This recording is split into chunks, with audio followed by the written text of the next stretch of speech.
Okay, off script because of the craziness that's happened in the last week. Arrived in Washington earlier this week and saw the flags at half-staff and hadn't even heard that there was a school shooting in Tennessee, much less the circumstances surrounding it. And then here on Wednesday, when we had local schools that had to lock down because there were reports or at least concerns that there might be active shooters on some of the campuses, and we needed to exercise caution. The world's going crazy, and so I wanted to talk about, this is going to sound strange, but sometimes the solution is worse than the problem. The next great world figure on the scene is going to be someone pretending to be someone he's not. He's going to be pretending to solve humanity's ills. He's going to be pretending to be God's man, and he's going to be pretending to be someone that is going to bring peace. He's going to be an imposter. And in 2 Kings, chapters 9 and 10, from which our reading was extracted, we have a man that looks all the way up to the end like he's ticking all the right boxes. He's doing all the right stuff. He's cleaning up Israel, and Lord knows Israel needed to be cleaned up. We had King Ahab and Jezebel ruling during the prophet Elijah's ministry, and Elijah, of course, famously challenged the prophets of Baal, and upon their not being able to call fire down from heaven as Elijah's God was able to, he then slaughtered 400 of them.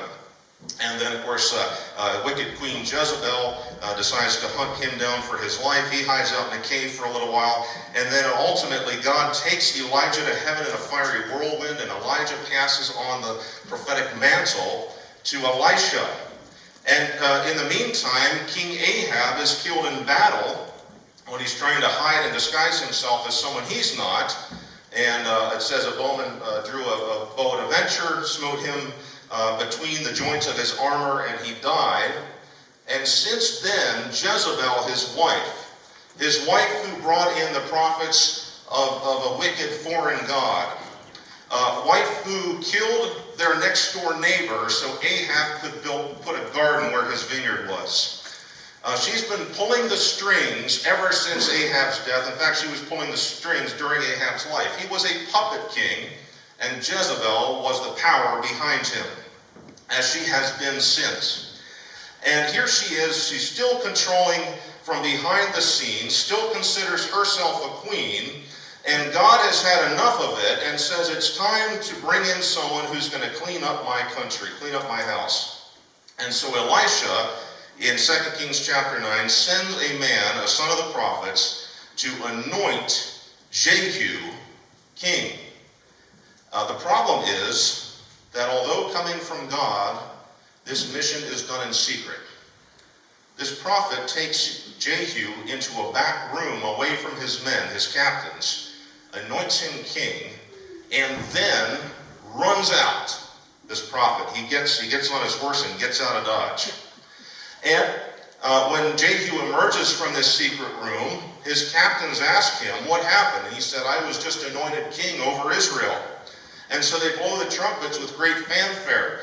But the first indication that something's not right about Jehu is God doesn't do things in secret. Jesus died openly and was mocked openly and was whipped and ridiculed openly and rose from the dead openly. And he told his disciples, I've been talking to you in secret and in parables, but when I go, I want you to shout everything, publish everything, broadcast everything from the housetops. We're not to have secrets as Christians. The gospel is to be open to all. Now, if you're cautious about who and when and how you share the gospel, fine. But there isn't any information that is secret to believers that unbelievers couldn't have for themselves. It's all in the book. It's all right there out in the open. And so when you have someone being anointed king in secret, we have a problem. Now Jehu, it's prophesied over him that in chapter 9, verse 8, it says, or chapter 7, thou shalt smite the house of Ahab thy master, that I may avenge the blood of my servants the prophets, and the blood of all the servants of the Lord at the hand of Jezebel. For the whole house of Ahab shall perish, and I will cut off from Ahab, well, it's a fancy term that means his sons, and him that is shut up and left in Israel.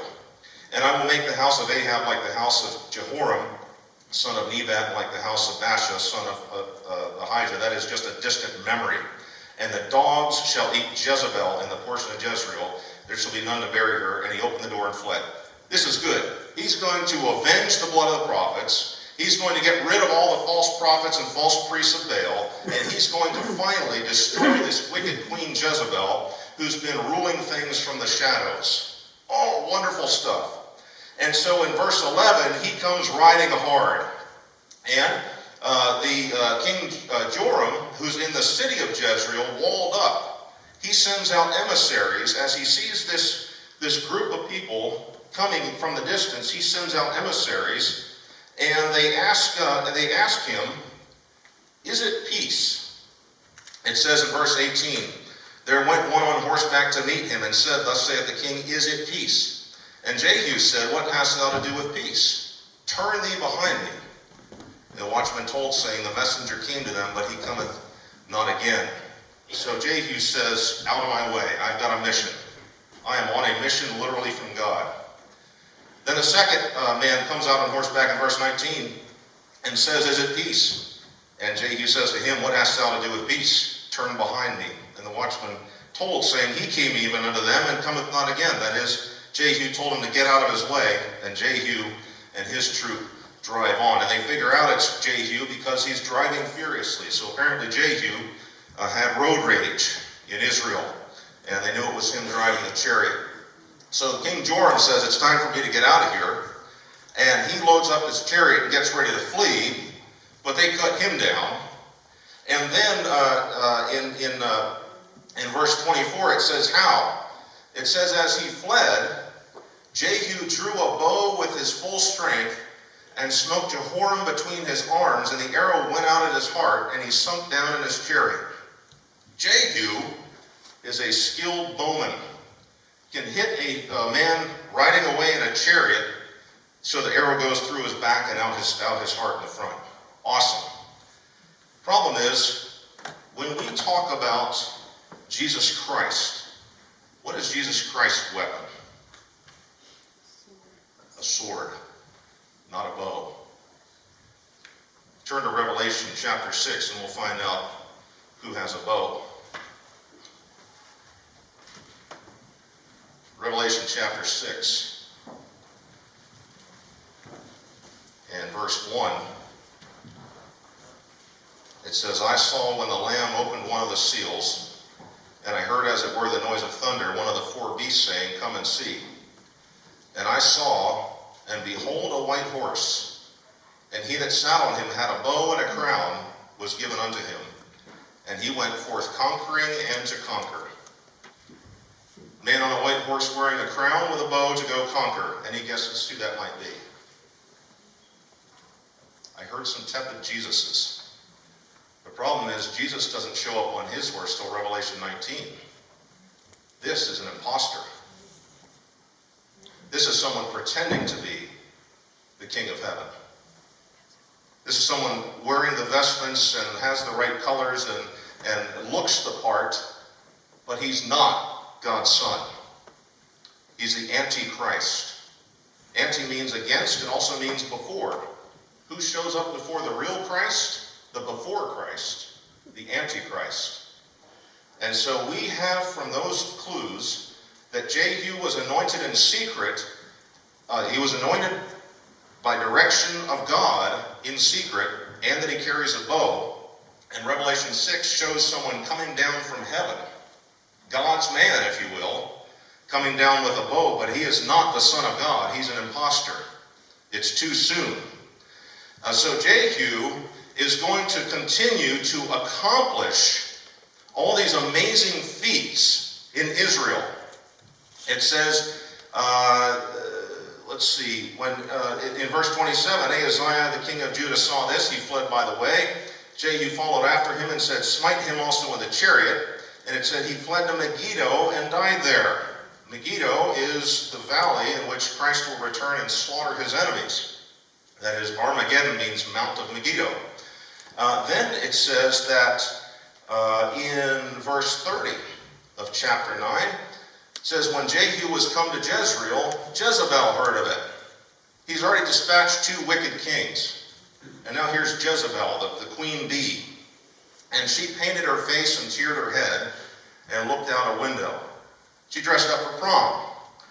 And Jehu entered into the gate, she said, had Zimri peace, who slew his master, which is a reference to someone earlier in the Bible who had killed his master and then in turn been killed by his students. That is to say, you're going to pay for what you've done there, Jehu. And he lifted up his face to the window and said, who is on my side, who? And there looked out to him 2 or 3 eunuchs, and he said, throw her down. So they threw her down, and some of her blood was sprinkled on the wall and on the horses, and he trode her underfoot. Again, it's a little bit to remind you of Jesus, but it's not enough. The blood is sprinkled up to the horse's bridle, but when Christ returns in Revelation, the blood is going to run to the depth of a horse's bridle for a 200-mile-long river. When Jesus shows up and slaughters his enemies, there's going to be no questions. When Jehu showed up, it was just a little sprinkling and a smattering. And in fact, there was not much left of her afterwards. It says in verse 34, he came in, he did eat and drink, and said, go, see now this cursed woman, and bury her, for she is a king's daughter. They went to bury her, but they found no more of her than the skull, and the feet and the palms of her hands. Oh, he is doing a great job so far of cleaning up Israel, getting rid of the wicked kings, the wicked queens, and now he's going to turn on the prophets and the priests of Baal. He's going to, in chapter 10, have 70 of Jehoram's sons slaughtered. Because not only do we not want him as king, we don't want his progeny to come up and continue in his footsteps.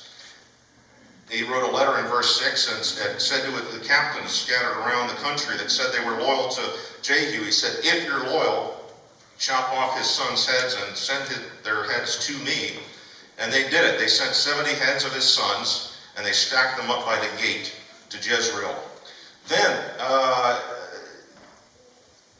let's see, it said in 11, Jehu slew all that remained of the house of Ahab in Jezreel, and all his great men, his kinsfolks, and his priests, until he left him none remaining.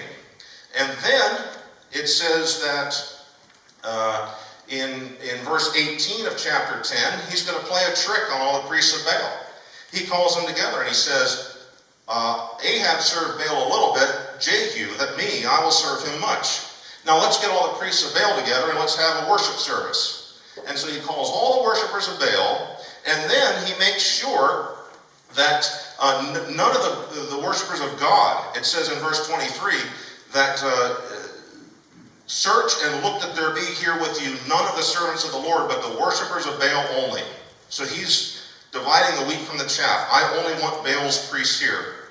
And when they went in to offer sacrifices and burnt offerings, Jehu appointed 80 men without, and said, if any of the men whom I have bought into your hands escape, that he letteth them go, his life shall be for the life of him. So he says, if you let one of these false worshipers, false priests, false prophets go, your life for theirs. And it came to pass, as soon as they had made an end of offering the burnt offering, that Jehu said to the guard and to the captains, go in and slay them, let none come forth. And they smote them with the edge of the sword, and the guard and the captain cast them out and went to the city of the house of Baal. So he's dispatched 2 wicked kings. He's dispatched a wicked queen. He's dispatched 70 sons of the wicked king. And he's dispatched all the priests and worshipers of Baal in the country. And then in verse 27, they break down the image of Baal, break down the house of Baal, made it a draft house unto this day. That's where you dump your garbage. And Jehu destroyed Baal out of Israel. Verse 29. Howbeit from the sins of Jeroboam son of Nebat, who made Israel to sin, Jehu departed not from after them, to wit, the golden calves that were in Bethel, that were in Dan. These were the original images of idolatry, of false worship, of satanic worship that were set up in Israel by King Jeroboam because he didn't want his people going down to Jerusalem to worship the true and living God. So he said, I'll make my own gods. So Jehu was God's man, anointed for a purpose, to clean house in Israel, but he stopped short of seeing that God, Almighty God, became once again the true and living God of Israel. We'll keep these golden calves around for a while. And you know what the problem is? Elijah's name means the Lord is God. Jehovah is God. He knows who God is. Jehu's name means Jehovah is He. Who? We'll figure it out. But how do you get to him? We're all on the same journey. We're kind of all trying to find our way, and we'll navigate it, and we'll help each other, and we'll get there together. If you don't know who Almighty God is at the outset of your mission, you're going to fall into the same trap as Jehu did. And what happens in 2 Thessalonians, when Paul talks about the Antichrist, he has made peace in the world. He's gotten the Christians and the Jews and the Muslims to coexist and to live side by side peaceably. He's brought prosperity to trade. He's put an end to famine. He's brought peace to the Middle East. He's made sure that kids don't have to hide in their classrooms behind locked doors. He's made sure that people aren't going hungry. He's making sure that everyone has medicine to fight their ailments and their diseases, has good health care. And then when he looks around and he says, we got rid of all the false gods, we need someone to worship, he decides, I guess I'll do. And he sits down in the temple and has everyone worshiping him. And Jehu went right up to what God wanted and then stopped short and said, we're going to maintain the system of false worship that the original king of Israel did, Jeroboam. And I'm concerned when we look around and we say, we need someone to come in and make sure that it's safe to walk in our city streets at night. And we do. And we need someone to come in and make sure that our kids are safe at school. And we do. And we need someone to simplify the tax code, because the current tax code, even the IRS agents who enforce it don't agree on what it means. And we need someone who can make the laws simpler and return us perhaps to some kind of a constitutional republic that our founding fathers intended, and make sure people aren't going completely destitute and so forth, and basically clean our country up. We need that, and we need someone to come in and clean up the world. But if we're not sure who their God is, the solution they offer may end up being worse than the problems they're saying they're going to fix. We have to have someone like George Washington, who said, I cannot govern properly without God and his Bible.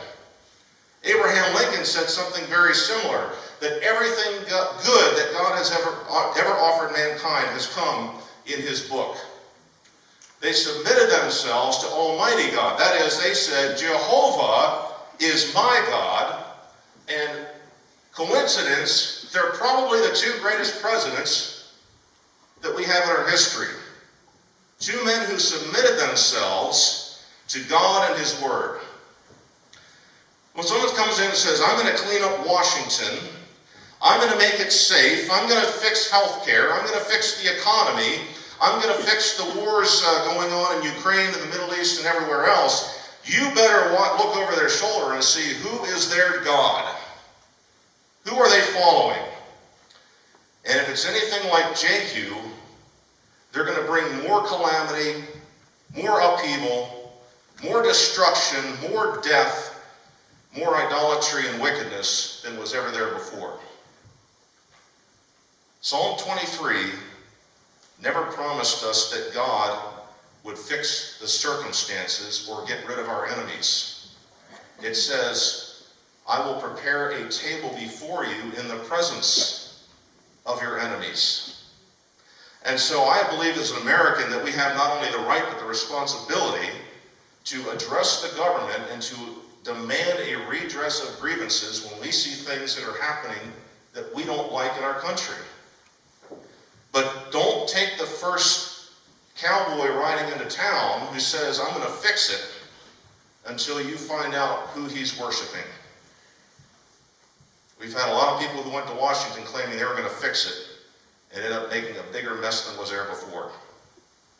And so I'm not here to say don't participate in the political process, don't ask for leaders to come and use good common sense governance, but I'm saying if you're not careful, who they are following, they're going to make a worse mess than was there when they showed up.